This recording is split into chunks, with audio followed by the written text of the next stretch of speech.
চুবুৰীয়া দেশ বাংলাদেশ সুস্থিৰ হৈ থকা নাই। ক্ৰমাগতভাৱে প্ৰতিদিনেই চুবুৰীয়া দেশ বাংলাদেশৰ পৰা আহিছে বেয়া খবৰ। শাৰদীয় দুৰ্গোৎসৱক কেন্দ্ৰ কৰি ভাৰতবৰ্ষ বা নেপালকে ধৰি বিভিন্ন অঞ্চলত যেনেকৈ পূজাৰ আয়োজন চলিছে, পূজাৰ উৎসাহ চলিছে, ঠিক তেনেকৈ বাংলাদেশত থকা হিন্দু সম্প্ৰদায়ৰ লোকৰ মাজতো চলিছে শাৰদীয় দুৰ্গোৎসৱৰ প্ৰস্তুতি। আৰু এই শাৰদীয় দুৰ্গোৎসৱৰ প্ৰস্তুতিৰ সময়ছোৱাত বাংলাদেশ সুস্থিৰ হৈ থকা নাই, শান্ত হৈ থকা নাই। ক্ৰমাৎ যেনে আন এক সাম্প্ৰদায়িক সংঘৰ্ষৰ দিশে আগবাঢ়িছে চুবুৰীয়া দেশ বাংলাদেশ। কিয়নো শেহতীয়াকৈ চুবুৰীয়া দেশ বাংলাদেশত দুৰ্গা পূজা নাপাতিবলৈ একাংশ কট্টৰ মুছলমান সংগঠনে আহ্বান জনাইছে। কেৱল আহ্বান জনোৱাই নহয়, ৰাজপথত নামি পৰিছে একাংশ কট্টৰ মুছলমান সংগঠনে। আৰু এই কট্টৰ মুছলমান সংগঠনৰ দাবী, কোনো কাৰণতে বাংলাদেশত দুৰ্গা পূজা হ'বলৈ দিয়া নহ'ব, অস্ত্ৰৰ পূজা হ'বলৈ দিয়া নহ'ব। বিভিন্ন ভিজুৱেল আহিছে, বিভিন্ন ফটোগ্ৰাফ আহিছে, ৰাজপথত দেখিবলৈ পোৱা গৈছে হাতে হাতে বেনাৰ ফেষ্টুন লৈ প্ৰতিবাদ কৰিছে একাংশ কট্টৰ মুছলমানপন্থী লোকে। তেওঁলোকৰ দাবী, বাংলাদেশত থকা 1,31 লাখ ভাৰতীয়ই দুৰ্গোৎসৱ পাতিব নোৱাৰিব।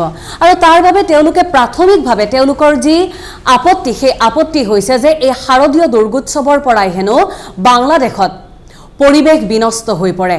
বিভিন্ন ধোঁৱাৰে বা নদীত পেলোৱা দেৱী প্ৰতিমাৰ ফলত পানী প্ৰদূষিত হয়, পৰিৱেশ প্ৰদূষিত হয়। সেয়েহে দুৰ্গা পূজা পাতিব নালাগে।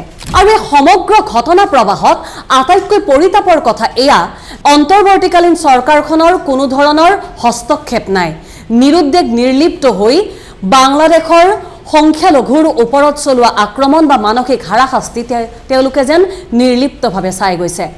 কিশোৰগঞ্জৰ গোপীনাথ মন্দিৰত আক্ৰমণ চলিছে, মিৰপুৰৰ দুৰ্গা মন্দিৰত আক্ৰমণ চলিছে। বিভিন্ন পূজা মণ্ডপৰ বাহিৰত এই যিসমূহ ফটোগ্ৰাফ আপোনালোকে দেখিবলৈ পাইছে, এই ফটোগ্ৰাফতে স্পষ্ট হৈ পৰে যে বিভিন্ন দুৰ্গা মণ্ডপৰ সন্মুখত এনেকৈ একাংশ কট্টৰ মুছলমান সংগঠনৰ লোকে বহি ৰৈছে, যাতে তাত পূজা হ'বলৈ দিয়া নহয়।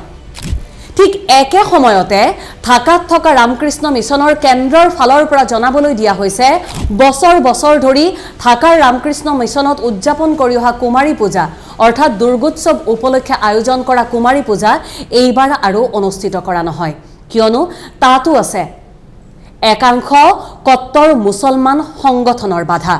বাংলাদেশত থকা যিসকল সংখ্যালঘু লোক, সেইসকল সংখ্যালঘু লোকৰ প্ৰতি কৰা অহৰহ মানসিক হাৰাশাস্তি, নিৰ্যাতনৰ পাছতো কিন্তু অন্তৰ্বৰ্তীকালীন চৰকাৰৰ কোনো হস্তক্ষেপ নাই। শান্তিৰ নোবেল বঁটা বিজয়ী মহম্মদ ইউনুছে যেতিয়া এই চৰকাৰখনৰ দায়িত্ব গ্ৰহণ কৰিছিল, নেতৃত্ব গ্ৰহণ কৰিছিল, তেতিয়া তাৰ পাছত সেই আশা মানুহে আৰু অধিক ৰূপত কৰিবলৈ বাধ্য হৈছিল। তাত থকা যিসমূহ সংখ্যালঘু লোক আছে, সংখ্যালঘু লোকেও ভাবিছিল দেশখনলৈ এইবাৰ হয়তো শান্তি আকৌ ঘূৰি আহিব।